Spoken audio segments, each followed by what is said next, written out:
my parents sued me because I refused to give my kidney to their so-called golden daughter. That was the line printed across the top of the summons I found taped to my apartment door, like some sick announcement that my own family had finally decided what I was worth. I remember standing there barefoot, coffee turning cold in my hand, realizing they truly believed I'd break, that I'd fold the moment they pushed hard enough. But they didn't know who I had become, not really. And what happened next, the part they never imagined, started with one simple truth I uncovered that changed everything. I grew up in a house where every hallway felt like it echoed my sister's name. Serena's trophies lined the shelves, her framed certificates hung in the living room. Her photos were the first thing anyone saw when they stepped inside. Mine were somewhere in a drawer, probably under old bills or holiday cards no one read. Even as a kid, I learned to walk quietly, to take up less space because anything louder than a whisper risked being compared to her brilliance. Dad used to say Serena was born shining. He never said what I was born as, just that I should try harder. Mom wasn't much better. She had this way of sighing when I entered a room like I had interrupted a show she was watching. If she hugged Serena, it was with both arms. With me, it was a distracted pat on the shoulder. There was a moment when I was 14 that never left me. I'd worked up the courage to tell them I felt invisible, that I didn't know how to be in a family that only made room for one daughter. Dad didn't even look up from his newspaper. He just said I was jealous that Serena's success should inspire me, not bother me. Serena giggled softly, and Mom told me to stop being dramatic. That was the night I understood they weren't going to see me. Not then, not later. So, by the time I turned 29, I had created a small life of my own in Riverside, a one-bedroom apartment with warm, morning light shelves full of sketchbooks and a tiny balcony where I drank coffee before work. I didn't live far from my parents, but far enough to breathe. My freelance design projects kept me busy, and Daniel, my project manager, always made sure I had flexible deadlines when life got messy. Mila, my best friend since high school, was the one person who knew everything. The quiet bruises of being the forgotten daughter, the anger I swallowed, the boundaries I built just to stay sane. So when Mom called one Tuesday evening and said, "Your sister's in the hospital," all that distance collapsed at once. My stomach dropped.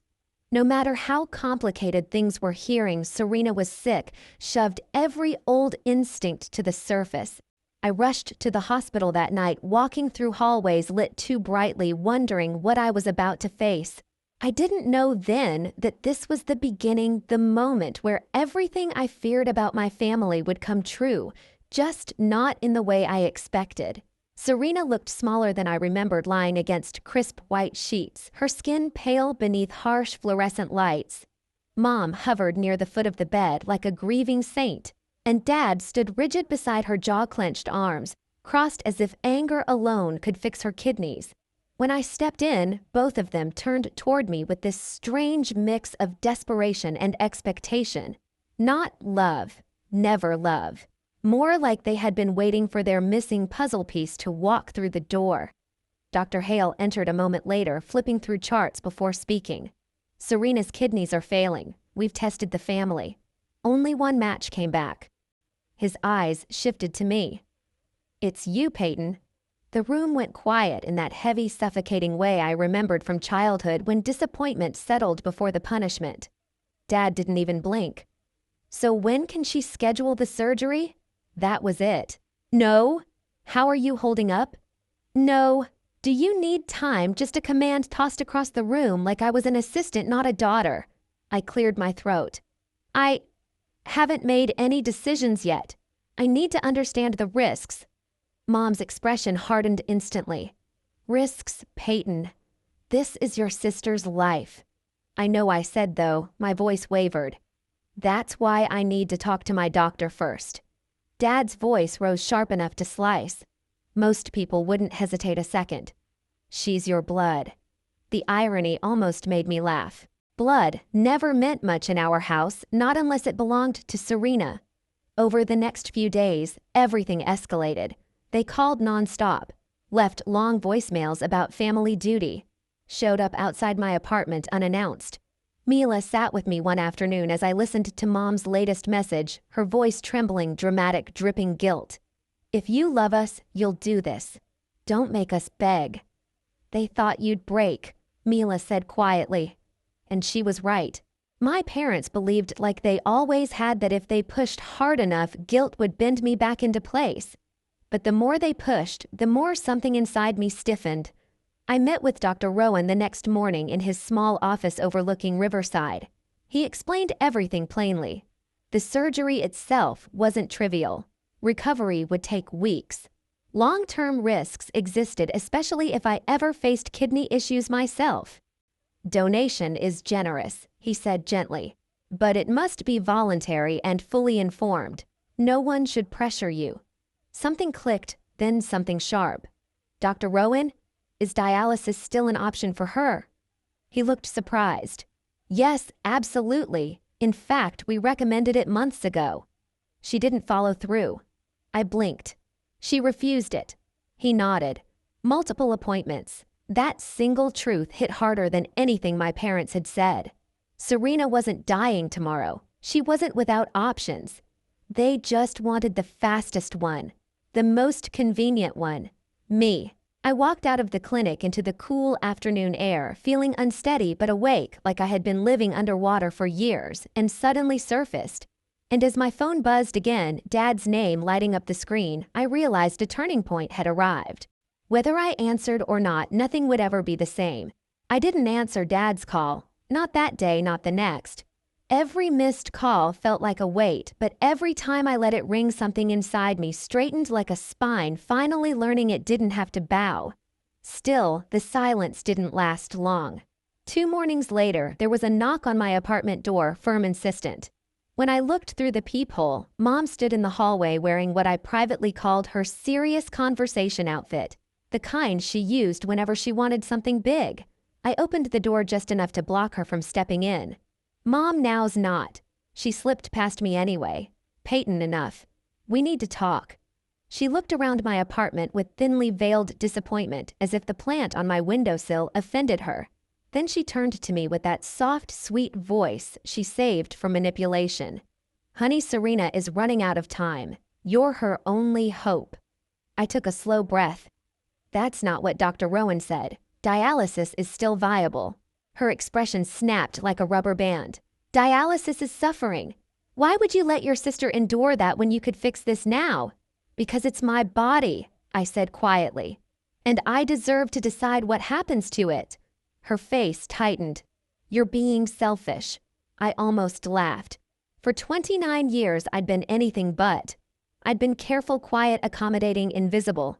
If protecting my future meant being selfish, maybe I'd finally found my spine. I'm not donating, I said. Not now. Not without clarity. Not with this pressure. Her eyes went cold. If you walk away from this, don't expect to be part of this family. She stormed out, slamming the door so hard a frame tilted on my wall. I stood there staring at it, the crooked picture of a beach I'd drawn years ago, wondering if there was any version of this conversation where love had been part of the equation. Later that night, I sat on Mila's couch, knees pulled to my chest as she handed me tea. They're treating you like a resource, she said softly, not a daughter. They keep saying I'm her only hope, I whispered. But Serena refused treatment for months. That's on her, not you. I nodded, swallowing hard. I think I know what I have to do. The next morning, I went to the hospital alone. Serena was awake, scrolling on her phone.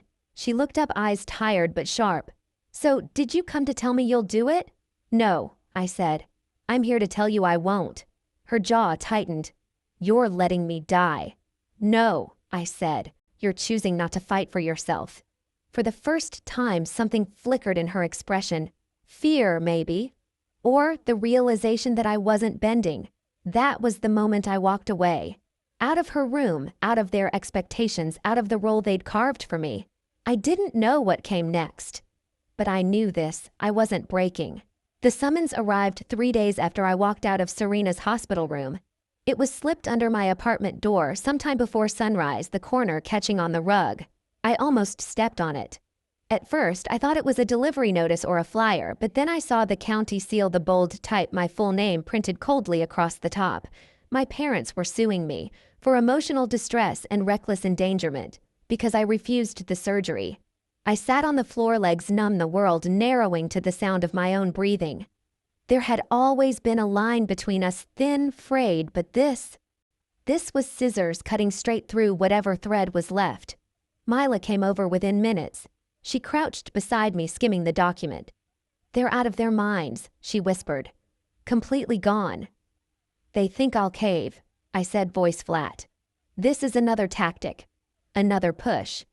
"So, what are you going to do?" I exhaled slowly. "I'm going to fight." The next day, I met with Harper, a sharply observant attorney whose office overlooked a quiet street in Riverside. She read the complaint with one eyebrow arched, tapping her pen rhythmically. "They don't have a case," she said. "But they're counting on the pressure. They're counting on breaking you." She didn't know how eerily accurate that was. "We'll counter it, but you need to prepare. Court is slow, tiring, exposing. And your family seems to enjoy spectacle." She wasn't wrong. News spread faster than I ever imagined. Someone leaked parts of the lawsuit, maybe a neighbor, maybe a distant cousin who couldn't resist gossip. Headline after headline twisted the story: selfish daughter, dying sister, broken family. My inbox filled with strangers calling me heartless, cruel, ungrateful. A few clients backed out of ongoing design work, not wanting negative attention. But there were messages, too quiet, supportive ones from people who had lived through familial coercion. Those were the ones I held onto in the darker moments. The morning of the hearing, the courthouse buzzed like a hive. Cameras flashed outside. I walked in with Harper by my side, each step steadier than the last. I told myself the truth: I wasn't the villain. I wasn't the cure-all solution they wanted. I was a human being with a future worth protecting. My parents arrived moments later. Evelyn wore a pearl necklace I hadn't seen since Serena's high school awards night. Marcus walked with the stiff pride of a man who believed the world still bent to him. Serena, pale and wrapped in a blanket, followed behind, avoiding my eyes. When the judge entered, the courtroom settled. Harper began with calm clarity. "Your Honor, my client never agreed to surgery. She agreed to screening, nothing more. Organ donation must be voluntary." Their attorney painted a different picture, one dripping with melodrama, describing Serena as moments from death, claiming my refusal was cruel, calculated. The words didn't sting the way I expected. They felt cheap, like props. Then came the witnesses. Dr. Rowan spoke first, confirming the risks I faced. "Donation isn't a small request," he said firmly. "It's major surgery with lifelong consequences." My parents stared straight ahead, jaws locked. Next was Dr. Hale, Serena's nephrologist. He looked uncomfortable, glancing between the judge and Serena before speaking. "Serena's condition is serious," he began, "but not without treatment options. Dialysis was recommended months ago." The courtroom shifted, chairs creaked. Someone sucked in a breath. Harper stepped forward. "And did she follow that treatment?" A long pause. "No," Dr. Hale said. "She refused dialysis multiple times." Evelyn gasped, placing a hand dramatically on her chest. Marcus muttered something under his breath. Serena stared at the table, her fingers trembling. The judge leaned forward. "Is it your medical opinion that the defendant is responsible for the plaintiff's decline?" Dr. Hale shook his head. "No. The decline is primarily the result of the untreated condition." A quiet shock rippled through the room. My heart pounded so loudly I could barely hear anything else. Harper's voice cut through the tension. "Your Honor, this lawsuit is not about saving a life. It is about control. It is about demanding access to someone's body because they believe they're entitled to it." She glanced at me, nodding slightly. "My turn." I took the stand, palms damp but steady. "I didn't refuse out of cruelty," I said. "I refused because I was pressured into a decision I wasn't ready to make. Growing up, I was never seen not the way my sister was. Everything I did was background noise to her accomplishments. And now, when I finally set a boundary, they treated me like a traitor." My mother shot up from her seat. "That is not true." The judge slammed the gavel. "Sit down." I continued. "They thought I'd break. They always thought that. But I'm allowed to protect my health. I'm allowed to say no, and I won't apologize for that. The silence afterward was heavier than any accusation. When closing statements ended, the judge took her time reviewing the evidence. My parents sat stiffly, Serena's eyes glassy, unfocused. I stared at the floor, bracing myself. Finally, the judge spoke. This case has no legal merit. Organ donation cannot be compelled. The plaintiffs acted out of emotional coercion, not lawful reasoning. The lawsuit is dismissed. The plaintiffs will cover all legal fees. Evelyn gasped again, but this time it was real sharp, guttural. Marcus went pale. Serena leaned back, blinking hard, as if the world had tilted. Everything stilled. Then the room erupted murmurs, shuffling the metallic snap of a journalist's camera. I stayed seated, letting the verdict settle over me like the first breath after surfacing from deep water. Outside, Harper squeezed my shoulder. "You did it." I watched my parents step into a storm of reporters' faces twisted with fear and humiliation. Their perfect image, polished for years, cracked wide in public view. They couldn't control the story anymore. Couldn't control me. For the first time, I didn't feel invisible. I felt free. In the weeks after the verdict, the noise around the case didn't disappear, it shifted. The headlines stopped calling me selfish. Neighbors who once avoided me in the elevator now offered quiet nods, a few even mumbling apologies. My clients slowly returned, and new ones reached out saying they admired how I'd stood my ground. But the biggest change wasn't public. It was the silence coming from my parents' house in Riverside. Their perfect facade cracked fast. Organizations they volunteered with quietly distanced themselves. Friends